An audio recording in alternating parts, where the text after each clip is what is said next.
Hey YouTube, Zapman here to bring you the long-awaited, highly anticipated Smite Hunter tier list, Season 10 tier list. Funny story before we begin, this is the third time that I'm recording this. First time I recorded in the wrong format and the mic was muted. Second time, right format, mic was muted. So here we go, third time, right format, hopefully mic's not muted. I'm not even sure yet. Anyway, let's get right into it, guys. We got the tier maker tier list here. It's up to date. We're going to do Marta Chorus as well. You see this bad boy down here on the bottom left. So let's get started, guys. Amusing Cab. As you guys know, there's two types of hunters, right? There's ability type hunters, auto attack type hunters. They each have their own builds. The ability hunters, they go bluestone with a bunch of power and pen. AMC is one of those gods right now. Crusher is buffed in Season 10. It's very powerful. So objectively speaking, Power Pen Hunters do more damage than they did last year. Something to note as well, junglers are freaking broken right now. So AMC kind of suffers from ganks easily dying. Doesn't really have great defense to it. But again, full build AMC can one-shot these assassins as well. So Bluestone Hunters are pretty powerful. AMC can do the starts well. He can bully the lane. He can get pressure. He can do good things, but again, he's susceptible to the ganks, and the dive in the late game. So we're gonna put him A. I will be ordering these from left to right as well. Left being the strongest, right being weaker, just to be even more thorough with the tier list. All right, next up is On Her. On Her. He would be so much better if you could fit flat pen in the build. Right now, if you go Aussie, doesn't really have flat pen, so his abilities kind of suffer, especially going into the late game. He kind of does the start okay. His clear is mediocre. His lane is mediocre. His kit is mediocre. He's kind of just an average god through and through. You can mess around with Devil Gloves with him and see if you like that better. Full build, Devos over Aussie is about the same DPS because Devos has flat pen on it, but Devils is just a lot slower and more expensive to get online. So Aussie is really the preferred, and the Aussie pass is obviously insanely good. So anyway, On Her is pretty average. Put him in B. Apollo's kind of the same as On Her. Very mediocre kit. His ultimate is what holds him back. His ultimate is so bad in the duo lane. One, it costs a lot of mana. Now you can't really fly around and get to the other side of the map. It's hard to split push with him in the late game because by the time you ult, the assassin's already one-shotting you. And in the late game team fights, you don't really ult in because when you land, there's like a second of immobility when you land where people can hit you. So it's just kind of a death sentence if you land. He kind of just needs a little bit of love. He's also been power crept by Chernobog, who's just a better Apollo in every way. But again, his laning phases are right. I mean, his kits 1 through 3 are really good. His abilities 1 through 3 are really good. So we're going to put him B tier right behind On Her.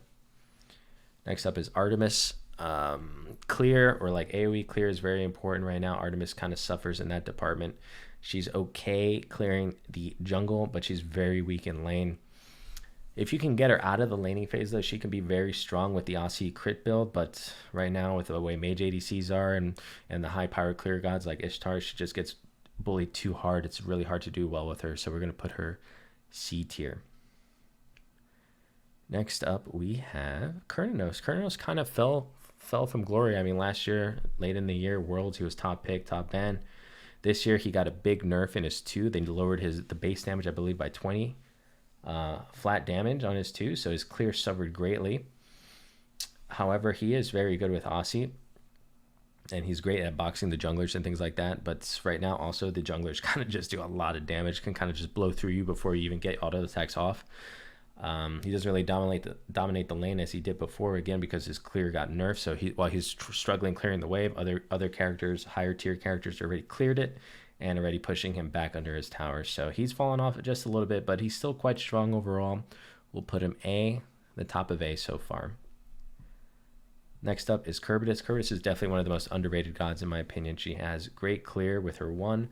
Her 2 is an incredible ability. It's a great initiation tool in the laning phase, especially on the 1v1.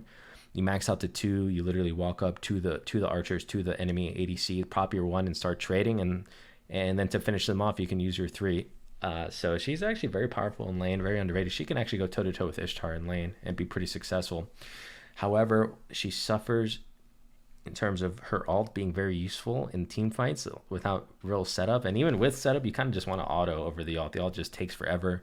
It leaves you susceptible to getting dove while you're in your ult form and casting your ult. And lastly, her abilities are very close range, right? Her 2 is basically an auto attack length. It's very hard to get damage off as Kerbitus in the team fights. At least I struggle with that, especially with a lot of how there's so many walls in Season 10. It really kind of lowered Kerbitus's stock. So as far as like laning phase and the starts and everything like that, she's great early game. So we're going to put her A, but we're going to put her on the lower end just because her team fight is quite bad and her ultimate's very hard to get good value from. Chernobog is next, and Cherno is one of those gods that I think is like kind of niche, but he's a very powerful niche pick because the one right now, crit is great. Aussie with crit is great. Chernobog has one of the better steroids in the game, attack speed steroids in the game.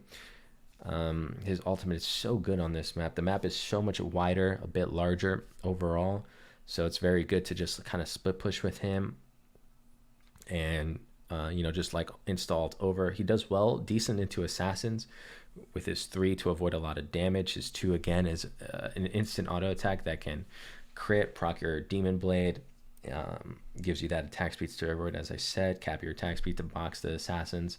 His ult also instant resets his cooldown. So I think he's very powerful after the early game. In the early game, he struggles a bit. He struggles on the clear, struggles in the lane. He's going to get a buff today, Tuesday, on the patch where they reduce the mana cost of his ability. Should help his laning phase out a bit. So we're going to put him in A. I'm actually going to put him above AMC because I think he has a lot of potential in the mid-late game. Doesn't have quite as good early game, but he is phenomenal in the mid-late game. And his ultimate, I think, just has insane playmaking potential throughout the game, especially on the larger map. Next up is Chiron. I think Chiron is very good. Again, Bluestone Hunters, they do a lot more damage, just objectively speaking. Their items have been buffed, Crusher, Bluestone Brooch, etc., etc. You get this puppy to late game, or the centaur to late game, and he just one-shots people with his ult. You can pretty much hide from the assassins and just ult the backline. Be very effective. It's a great initiation tool. Just basically you can win a team fight off his ult. His laning phase is pretty good too because of his passive that gives a little bit of power, gives some healing, some sustain. Overall, I think he's a very good god. I'm going to put him A. I actually might put him high A. I think he's very good right now. Very, very good. We'll put him top A. Next up is Kronos. We're doing the mage ADCs as well. Every mage ADC, spoiler alert, SS tier. Okay, these guys are insane right now. One of the reasons why they're so good is because their basic attack damage is very strong right now, especially if you go Gilded Arrow. They basically do double the basic attack damage as a hunter right now at level 2 when you get into the lane. So they're just insanely like powerful. They clear the jungle very fast. They clear the wave very fast. And yeah, Kronos, however, he doesn't really go Gilded Arrow. Kronos is a special kind of mage ADC where you kind of want to build him power pen. He scales very well into the late game. They buffed his passive, the 3 passive, the third ability when you pop your 2, or the third area, I don't know, whatever. Basically, you get like 35% bonus magic power on top of what magic power you have already. So it is actually so insane to stack magic power on him. And he gets magic power from his passive too. I mean, like his the longer the game goes, he gets more magic power. Whatever, you know what I'm talking about. So yeah, you basically just want to go Sands of Time into Book of Thoth, Polynomicon, Divine Rune, some more percent pen. You can kind of go crazy with it. You can even get a Stone of Binding and just destroy things. He clears the jungle very quickly with his 1. You just spam his 1 a bunch. You get to lane first, you spam the 1 in lane. Once you get your Book of Thoth, you're just spamming everything. You're just poking the enemy hunter. You're just a menace and just so powerful. So he is definitely SS. And of course, he has insane split push potential. He just basically one-shots towers in the late game with his insane power scaling. So definitely try him out. He's so much fun right now. And also, if you're looking for major ADC builds, just go to my stream on the chat, type !build. I have it all written out for you guys. Hunter builds, major ADC builds, etc., etc. Whew, let me take a breath. Next up is Cupid. So Cupid has kind of fallen off a cliff. He was like, kind of like a top pick in season 9 for a good portion of the year. Now he's basically next to Artemis. He suffers. He just has really low power in the early game. He's one of the lowest powers, I think, out of any hunters. And yeah, and basically he just cannot clear the jungle fast at all. He cannot clear the wave fast at all, and he just kind of gets bullied now. The only thing good about him is his ult and the hearts, which offers a lot of utility to the team. But we're going to put him down in C. I think he's the worst hunter in the game right now. Yeah, I think I can confidently say he's the worst hunter in the game right now. Danza Burrow, he's basically the same as On Her. He's like kind of like a bully character. Doesn't have the best clear. But he's one of those like hold your ground, I either kill you or you kill me kind of hunters, especially with his 3, which is great for boxing. He does very well with Aussie, does very well with crit. So the thing is, though, you know, junglers can still one-shot him. He's easy to gank and lane. He doesn't really get to lane first because his clear's kind of weak, so it's a little bit hard for him to bully. But if you get him going, he can really do some damage. So we're going to put him on the top spot on the B tier. He's basically like On Her, but better.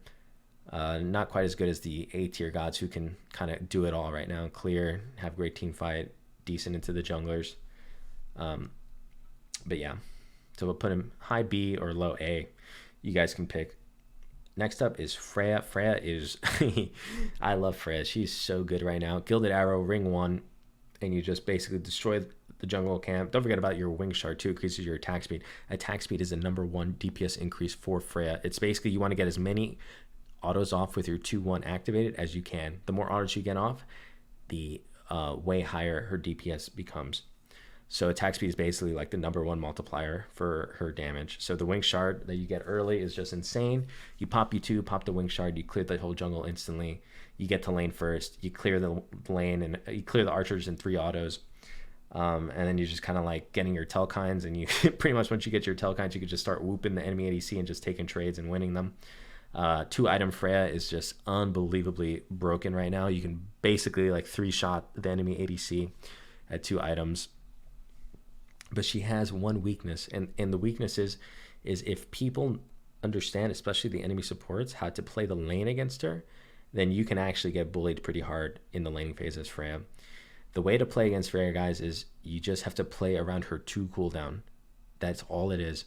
If you're like a Fafnir, you hear Freya pop her 2, you just go jump on the Freya, disarm her for 2 seconds or 1 second, whatever it is at level 1, and then all of a sudden she hits you a couple times, her 2 is done, she can't clear, your ADC has been clearing the whole time, and then you get pressure on the Freya.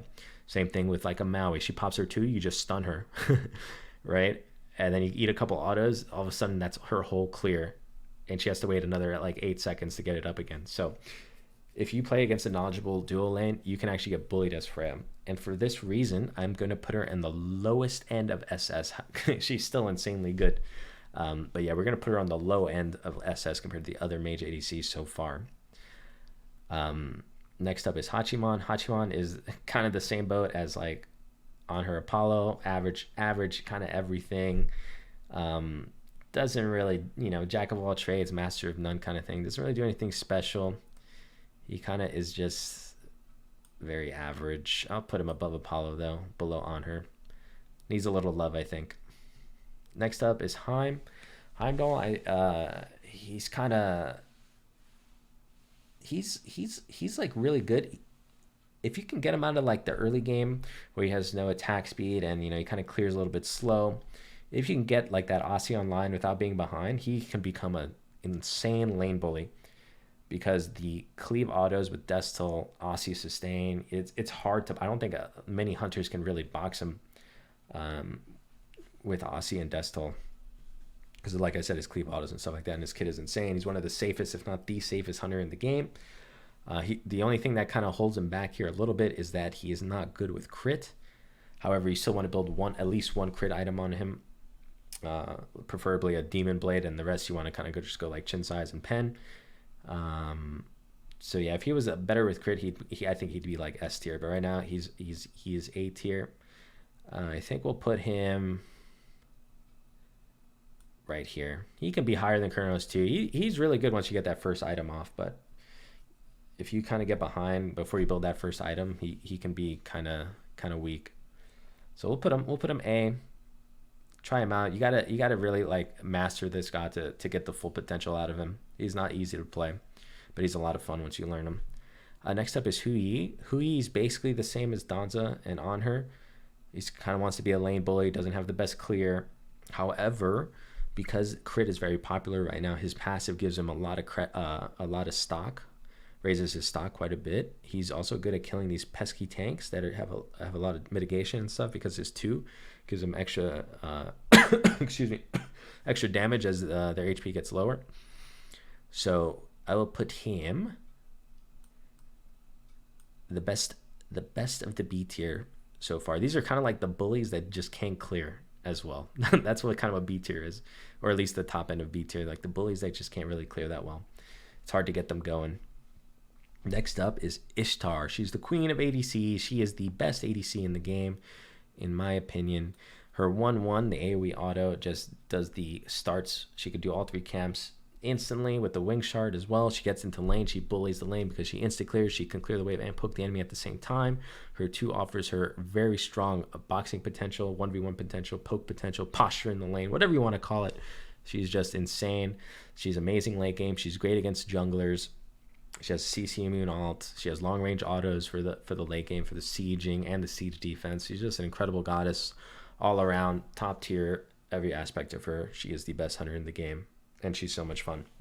Regardless that they nerfed her last patch, doesn't even matter. She's still that good. Next up, we got we got Izanami. She benefits a lot from the change in meta. The stacking of camps, clearing that, her AoE orders do very well into that kind of start. She can bully the lane. She does very well with Aussie and crit, on top of her insane steroid in her 1, which is basically the best steroid in the game. She can kind of box anybody. The only thing that's holding her back from being like an S tier with Ishtar is that they kind of nerfed her a bunch last year or 2 years ago, I forget. She really hasn't recovered from that. And 2 is that it's really hard for her to deal with junglers right now, and junglers are insanely OP. So, she's not quite an S tier guy, but she's definitely in the A tier. I'm gonna put her right there. Put it right there, because again, it's really hard for her to do much against getting dove right now. I might even put her behind Heim. Yeah, she's definitely like a solid A. Has potential for sure, and she could definitely snowball. All right, next up is Jing Wei. I think she is the kind of sleeper pick of Season 10. She's so good with Aussie and crit builds because of her 2. If you knock someone up with her 1 and then you just pop your 2 and you just crit, they're all of a sudden they're dead before they even land on the knockup. So she's actually really good. Obviously, one thing that's holding her back is her lack of clear. They're buffing her 1, where there's an increase in the tick damage after the cast, so she might be able to do the jungle camps, the jungle starts a lot quicker and get to lane faster. It's also hard to continuously bully her because she can use her passive to get back into lane.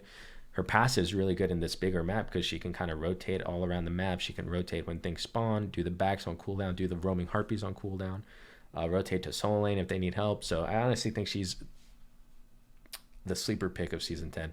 Again, she doesn't have the best AoE, but she's insane late game, and she's kind of like Chernobog in my opinion, kind of like a niche pick, and be very powerful, but you just got to get her out of the early game. So we're going to put her next to Cherno. I'm biased though because I like her more than Cherno.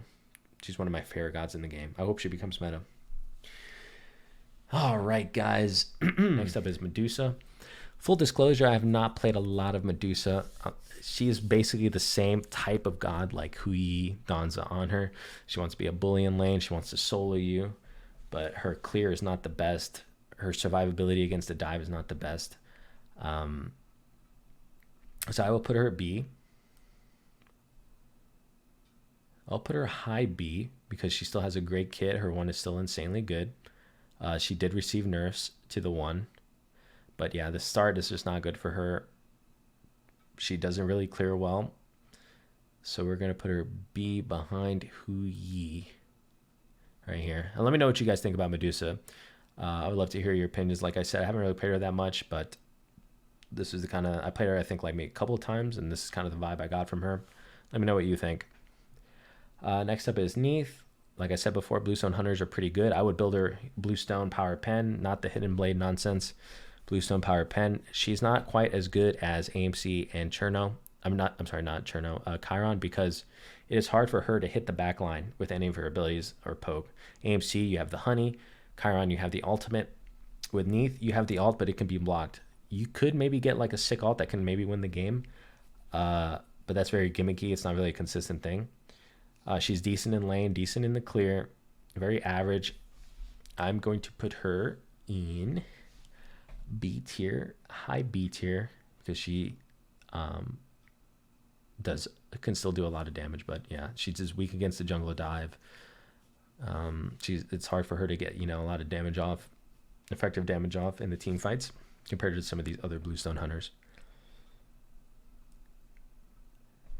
Next up is Olerin. Olerin, the big daddy, one of the king of mage ADCs here. He is freaking insanely good, okay? His autos hit for freaking 80 something, while your hunter autos are hitting for 40 something. He insta clears the jungle with it. You want to start his 2. He insta clears the jungle with his 2.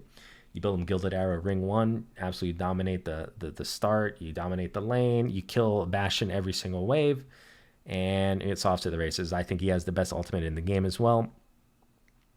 He has great utility, brings a heal and knock up to his team. Range on his 1 for poke, for sieging, everything like that. He's the complete package. Obviously, his one weakness is no CC immunity in the ult. You definitely have to have good positioning in the late game against some of the assassins like Dodgy. But he is basically the king of mage ADCs. He is so good. So good. Next up is Rama. So if Ishtar was the queen of ADCs, Rama's the king. He is basically Ishtar light. Ishtar is basically just has a better kit than Rama. I mean, that's basically it. Rama is great because he has the AoE cleave autos, does the start very well. He does very well with Aussie and crit. He's good against the junglers because he can ult in the air and survive way longer than another ADC in a similar situation getting dove. And he can also help kill the enemy backline with his ultimate. He's great in lane, very powerful with like I said, with the Aussie crit build. The only reason why he's not like better than Ishtar is because Ishtar just has a better kit than him, and that's it. But yeah, no, he's super fun right now. He's super great. Love playing him. Next up is Ullr. So Ullr, one of the issues Ullr has is mana in the early game. Obviously, he's a Bluestone Hunter and all that. But yeah, so they took away the MP5 from Transcendence 1. They only give it 50 mana now. So it's hard for you to spam abilities in the early game and try to farm up that 2k gold that you need to finish Transcendence. One way I found around that is I basically buy 1 mana pot. Or maybe I was thinking about maybe buying 2. But you want to clear the jungle camp as fast as you can. So you start your 3, Hail of Arrows, switch stance, jump on it, proc the Bluestone twice. Clear that, jump into lane. You're already out of mana by the time you do that, right? I pop the mana pot on the first wave. I try to clear, and then I try to keep the pressure for another 2 more waves. And then I do the shield buff, and then I back to base with 600, 700, 800 gold, whatever you have at that time, and get trans 2, and then get as many pots as you can after that as well. And then, now that you have the MP5 with Trans 2, a little bit more power, then you can kind of play the lane however you want it and just farm only 1,400 gold for Transcendence. So I think if you do play him like that, he's good. Otherwise, if you don't play him like that, you try to farm the 2k gold, I think you're going to get bullied pretty hard because he just has no mana. It's hard for him to sustain his mana. So yeah, I'm going to put him on the low end of A right now because he's hard to get online. But if you do get him online, he can be very powerful. It's all about how you play him, and obviously he's a very high skill cap god. So we're going to put him low end of A. Next up is X-Ball, everyone's favorite god, X-Ball. X-Ball is just, I think, one of the most overrated characters by the community. I mean, Hi-Rez buffed his ult by giving him attack speed. That's really nothing. He gets a little more attack speed for like 2 or 3 seconds or whatever the duration of his ult is. That doesn't like do anything overall, because he's just kind of a weak character. His kit is just outdated. I think he needs a new 2 or 3, he kind of just needs like a rework on his kit. His one is obviously great. That's basically the only good thing about X Balls is one. I guess his all kind of turns off the lights, but like it's kind of whatever. But yeah, he kind of just gets bullied. He needs Transcendence, right? So like like the Transcendence auto attack build is so weak right now. When you build Transcendence and the other hunter has Aussie, you basically just lose because you cannot box the guy that has Aussie. He just out sustains you and he can bully you, leave you under tower the whole time.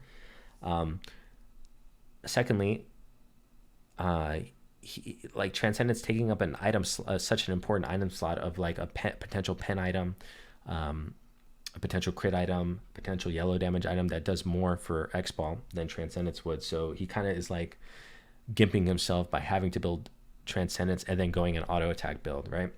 So yeah, he's also just has really no CC, can't really get away from junglers. Junglers kind of just out damage him in the late game, just straight up kill him for free. Yeah, I mean, can he snowball? Can he like do well? He can, but it's not really like a consistent thing. I think he kind of needs a little bit of a rework with his kit. Maybe his 2, maybe his 3, I don't know. His 1 and alt are pretty good, but yeah, I think he needs a little love somewhere. But he does have a little bit of potential. We'll put him B here, right behind the bullies. Right behind the bullies that can't clear, but above kind of like Hachi and Apollo. They don't really do much. But yeah, I mean, his 1 is good, very good, especially good with, like AoE clearing and stuff like that. So he does have a little potential, but again, he's just kind of overall a weak god, like he's always been for the most part. But yeah, I think that is it. Let me double check here, guys. Boom, boom, boom. Yeah, we're missing someone. We're missing Soul, I think. Yes, Soul, the queen of mage ADCs, guys. I'm going to put her at number 1 because she clears the fastest in the jungle. She clears the wave the fastest.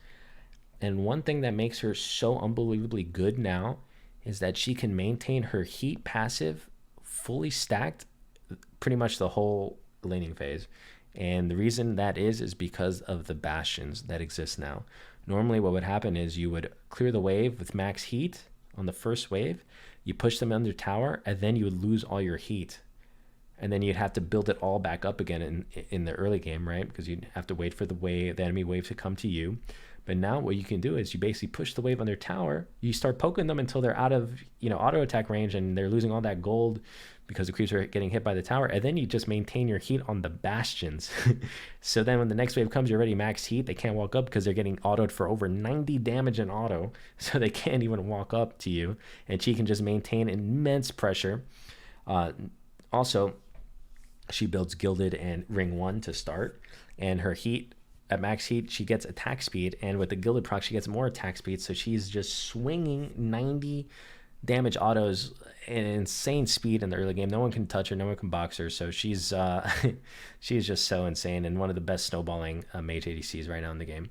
I would say her late game is not as good as Olorant, but because of how dominant she is in the early game, I'm going to put her above Olorant right now. I would say Olorant's like overall the best mage ADC, but Soul has so much more snowball and like carry potential stemming through the early game, which, as you know, like Smite, a lot of it is about the early game as well. So we're gonna put her SS. All right, next up is Scotty. Scotty, I know she's a very popular goddess, and I'm known to kind of shit on her a bit. However, with the buffs to Bluestone Brooch and Crusher in season 10, she is actually one of my favorite gods to play right now. She is very powerful. She clears well. She can basically kind of just one-shot everybody in the late game. And she also is a menace to tanks, because tanks, for some reason, they never hit the dog, they never hit Kaldir, so she gets off so much free damage. She has a ton of AoE, a ton of space control. I honestly think she's one of the better gods in season 10, and I'm going to put her in high A. I might even put her above Kurnos, to be honest. I think she's very good right now. Do that there. Boom. And last but not least, the newest god, Martichorus. He is an interesting god. I feel like in the long lane, he's pretty unsafe. The ultimate is very like short duration, and you kind of move slowly, and it's very easy to follow, and it's also very quick. It lasts like a second and a half or whatever, or 2 seconds. And junglers can just easily just chase you down when you ult. Once people get into melee range of you and you have no ult, you're kind of just dead. So in the long lane, he's rather scary. In mid lane, he's definitely pretty good because obviously it's a shorter lane. I think you can build him both auto attack or power pen ability based with some CDR. He has some pretty low cooldowns. However, he does have some low scaling in his ult and his one. But I think the short cooldowns kind of make up for that, where you can just go spammy with him. So I think both builds are viable. Right now, I would say I'm leaning a little bit more towards the Bluestone Power Pen, just because of the cooldowns, and also it helps him clear. If you go Death Toll with him, he actually can't clear, even with his 1 and 2 together combined at level 2. He doesn't clear the wave with both of those abilities. So I think right now maybe Bluestone Power Pen is the way to go. But again, in the long lane, like I said, he's a little bit scary to play if the enemy team has pressure in the jungle. It's hard for you to walk up. However, he does have his long range 1, so it's hard to get zoned. So yeah, I try both styles. Again, I haven't really played him too much. I'm gonna play him a lot today, but I definitely think he's gonna be in the A tier along with these gods here. I'm gonna put him